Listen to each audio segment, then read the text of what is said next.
Good afternoon, I'm Sean Yao, and this is One News Now. The Batasan complex is now on lockdown 3 days before President Bongbong Marcos delivers his second State of the Nation address. The speech is happening on Monday, July 24 at around 4 in the afternoon. How are preparations going? Marian Enriquez tells us in this report. It's all systems go at the Batasang Pambansa in Quezon City for President Bongbong Marcos' second State of the Nation address. The complex is now on lockdown under tight watch by security. Personnel and vehicles who are not on the official list of those that can have access to the venue will be denied entry. Only personnel critical for setup and other preparations inside and in the vicinity of the session hall are allowed to enter the premises. They are asked to present their IDs and will be given special stickers. K9 units are also on hand as part of thorough inspection of each and every vehicle going to and coming from Batasan. Alam nyo naman, all the high-ranking officials will be here, no? Plus guests from different sectors. Mga importante lahat yan eh. So hindi natin pwedeng hayaan na hindi secured itong lugar na to. Remember, they'll be here from 2 o'clock up to the time the President leaves. So that's about 4-5 hours, no?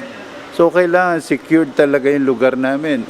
House Secretary General Reginald Velasco says they will open the doors of Batasan at 5 a.m. on Monday. There will be dress rehearsals this weekend to make sure that everything goes well during the July 24 ceremonies. Meanwhile, opposition lawmakers are also preparing for the SONA. The Makabayan bloc shared their statement attire. ACT Teachers Party List Representative Franz Castro will wear a Filipiniana terno featuring images of different sectors crying for wage increase. Progressive legislators and their supporters believe the recent 40 peso wage hike in Metro Manila is a pittance. Mumu lang ito, no, yung 40 pesos, kumbaga 610 ito, na way below the family living wage. Ang family living wage ngayon ay at least 1,100 for a family of 5. Kaya napakaliit itong 40 pesos. Tapos hindi pa nila isinali dito yung iba pang mga regions na talagang nangangailangan din. For her part, Gabriela Partiles Representative Arlene Rosas will wear a Filipiniana that features images of what she calls the Maharlika scam. For News 5, Marian Enriquez, we are One News.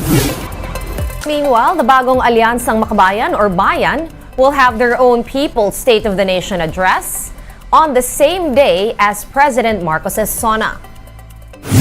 The Quezon City government has already issued a permit for the counter-SONA on Monday. Bayan members and other progressive groups will be allowed to assemble along Commonwealth Avenue up to Tandang Sora Avenue from 8 in the morning until noon of Monday, July 24. During the protest action, Bayan will unveil placards and an effigy with the theme Doble Cara. The effigy will be in the shape of a Italiano gold coin with faces of Marcos Jr. on both sides, one smiling and the other as a robber wearing a mask. One News will be giving you a comprehensive coverage of the President's second State of the Nation address. From the halls of Congress to the streets, we will bring you live pictures and reports in the hours leading up to the historic event, and of course, the whole speech of President Bongbong Marcos. Catch the SONA 2023 special coverage on Monday, July 24, beginning 2 p.m. only here on One News. All sides, all the time. And will Monday, SONA Day, be sunny or rainy? Well, that would depend on the track and speed of the low-pressure area that has become a tropical depression just this morning. This tropical depression, now named Egay, was last spotted some 900 kilometers east of southeastern Luzon with wind speeds of up to 70 kilometers per hour. While Egay's track forecast shows that it will remain offshore, PAGASA says that a landfall scenario is not being ruled out just yet, especially over the eastern portions of mainland Cagayan and Batanes. There's also a chance of a tropical depression Egay intensifying into a tropical storm in the next 12 hours and developing into a super typhoon next week. Meanwhile, the southwest monsoon or hanging habagat could bring rains over the western portions of Mimaropa and Visayas on Sunday. Same would be experienced over the western sections of southern Luzon and western Visayas on Monday or Tuesday. We're going to pause for a quick break. One News Now will be back with more stories after that. Stay with us.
Has already discussed continue its investigation into the war on drugs in the Philippines. According to the Solicitor General, the Marcos government's appeal to the ICC to stop the probe will be the country's last involvement with the International Court. Recall that last year, President Marcos said that his administration is not inclined to cooperate with the ICC investigation, describing it as an attack on the country's sovereignty. In other news, the Defense Department is seeking more details from that July 17 meeting between former President Rodrigo Duterte and Chinese President Xi Jinping in Beijing.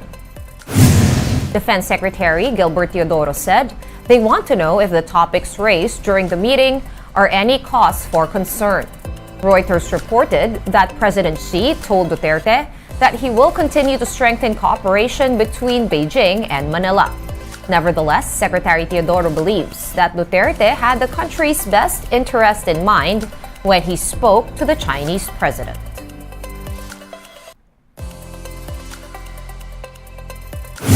Muna malaman natin kung anong pinag-usapan para mahusgahan natin kung cause of concern o hindi. Pero inaasahan natin dating presidente ng Pilipinas, si Presidente Duterte.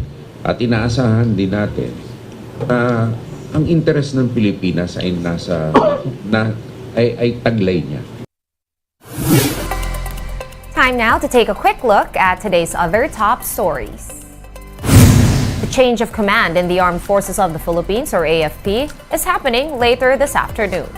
Chief of Staff General Andres Centino will be relinquishing his post to Lieutenant General Romeo Browner Jr. After this, Centino will be assuming a new role as the Presidential Advisor on the West Philippine Sea. The National Telecommunications Commission reports that more than 103 million SIM cards have been registered as of July 18. That is equivalent to roughly 62% of the total number of subscribers nationwide. Mobile phone users have until Tuesday, July 25 to register their SIMs. The DICT reiterates that the deadline will no longer be extended. And in sports, the Philippine women's football team debuted in the FIFA Women's World Cup. The Filipinos are taking on 20th ranked Switzerland as we speak. Switzerland has taken the lead after converting a penalty kick in the 45th minute. One News Now will be back at 3:15 p.m. I'm Sean Yao. We are One News.